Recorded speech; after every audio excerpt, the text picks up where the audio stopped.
E a TV Cidade Verde fazendo a cobertura dos Jogos Olímpicos 2016 que acontecem no Brasil. Ontem teve a Arena da Amazônia, as meninas enfrentaram a África do Sul, não saiu do 0-0, mas a gente vai ter mais informações ao vivo com o repórter Herbert Henrique, que continua em Brasília. Herbert, bom dia.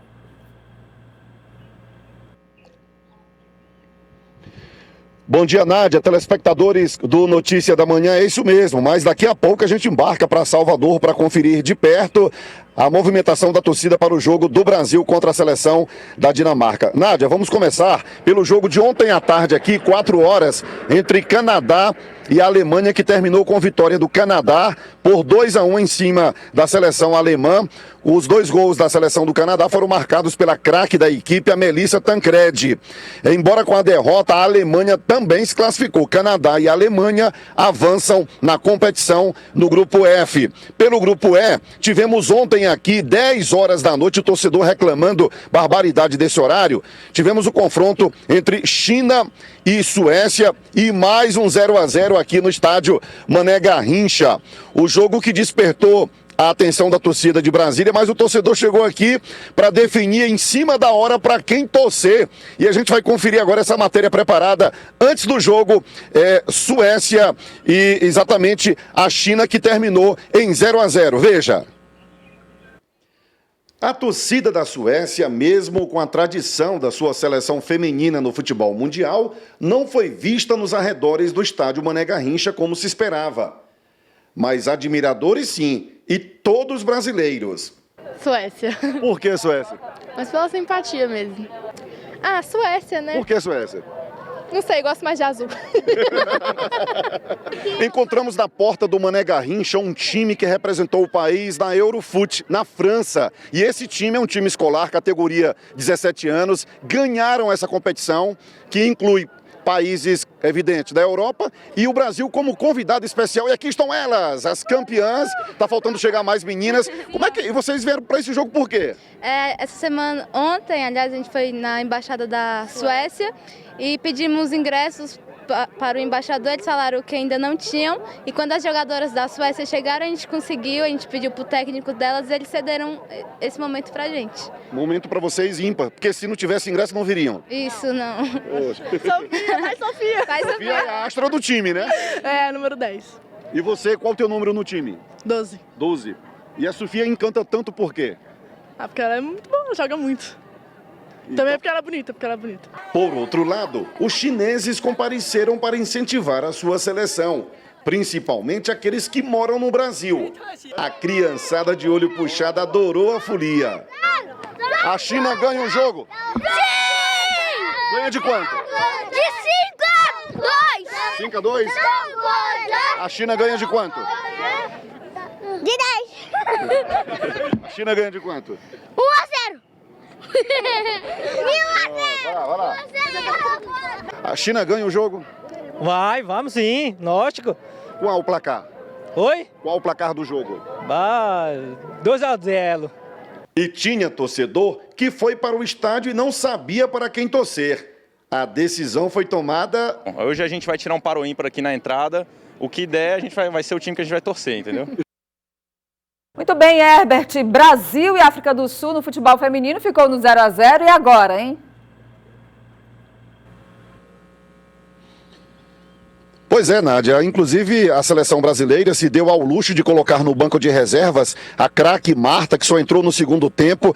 A seleção da África do Sul, com esse empate de 0-0, tirou 100% de aproveitamento da seleção brasileira de futebol, mesmo com o empate, porque a torcida esperava uma goleada. A seleção brasileira feminina de futebol saiu aplaudida da Arena Amazônia e o Brasil avança para a próxima fase, embora com empate em primeiro lugar. Vamos conferir então agora os confrontos da próxima fase do futebol feminino nos Jogos Rio 2016. Tá aí então o jogo do Brasil com a Austrália, Brasil e Austrália. Teremos depois Estados Unidos e Suécia, China e Alemanha, Canadá e França. São os duelos da próxima fase do futebol feminino. E agora vamos falar do judô, desse exemplo de dedicação e figura da inclusão social, que é a Rafaela Silva, que tirou medalha de ouro nas Olimpíadas Rio 2016. Ela que foi eliminada nas Olimpíadas de Londres, nas oitavas de final. Participou agora do seu segundo ciclo e depois de um trabalho intenso de dedicação, de treinamento, conseguiu essa histórica medalha que serve de exemplo agora para toda uma geração de crianças, principalmente pobres, do Brasil e do Rio de Janeiro, que foi onde ela surgiu. Ela falou ontem e você confere agora sobre esse momento dela de exemplo para o país. Uma noite não foi suficiente para a ficha cair. Eu ainda não consegui nada, só tomar água, suco desde ontem. A minha ficha ainda não caiu, eu acordei com o pessoal batendo lá no quarto, querendo me abraçar, ver a medalha. E eu estou tentando ainda digerir ainda essa conquista, né? Porque é muito importante para mim, depois da minha derrota em Londres, que eu era uma das favoritas, eu não consegui avançar na chave e agora ser campeã olímpica dentro da minha casa. Rafaela Silva, a judoca da comunidade Cidade de Deus, entrou na história do judô após passar por 5 adversárias de forma arrasadora. Rafa, como é chamada carinhosamente pelos técnicos, revelou que antes de lutar contra a última rival, da Mongólia, pensou: a vitória seria de quem tivesse mais vontade.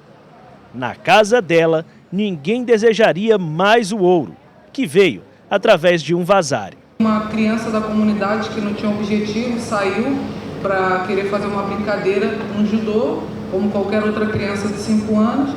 E eu não tinha objetivo, nunca pensei que eu fosse disputar um mundial, uma Olimpíada na minha casa. E meu professor, que sempre acreditou, minha família não tinha dinheiro para me mandar para as viagens, ele pagava minha viagem, me dava dinheiro para alimentação e apostou no meu potencial, e hoje eu cheguei aqui. A judoca se tornou a primeira do Brasil campeã olímpica e mundial. O mundial veio em 2013, também no Rio de Janeiro. Mas essa trajetória também teve momentos difíceis. Por pouco não foi interrompida no meio do caminho. Em 2012, Rafaela foi eliminada dos Jogos Olímpicos de Londres após aplicar um golpe ilegal durante uma luta. O episódio rendeu a ela muitas manifestações racistas e ofensas através das redes sociais, ao ponto em que chegou a pensar em parar de lutar.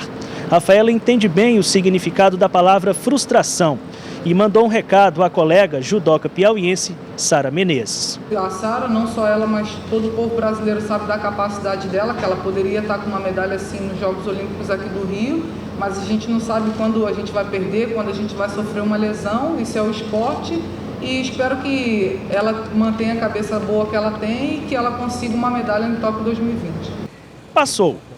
Pode se acostumar agora com o assédio da imprensa e dos fãs, Rafaela. Você acaba de se tornar uma nova referência no Brasil. Quando eu fui para a competição, eu tinha 10 mil seguidores no meu Instagram. Agora de manhã eu acordei, eu tinha 90, né? 90 mil. E recebi apoio do Neymar, da Marta, do Daniel Alves, da Ludmilla. Então acho que para mim assim tá sendo bem diferente, né? Porque o meu sonho era poder tirar uma mensagem, ter um acesso, chegar próximo dessas pessoas, e agora elas estarem me citando nas redes sociais delas, e está sendo muito especial para mim. Valeu, Rafaela. Herbert, muito obrigado. Um ótimo dia para você, que segue já já para Salvador para acompanhar a seleção brasileira masculina. Quem sabe hoje lá em Salvador sai pelo menos um gol contra a Dinamarca, e que esse gol seja pelo menos uma vitória. Obrigada, Herbert. Bom dia.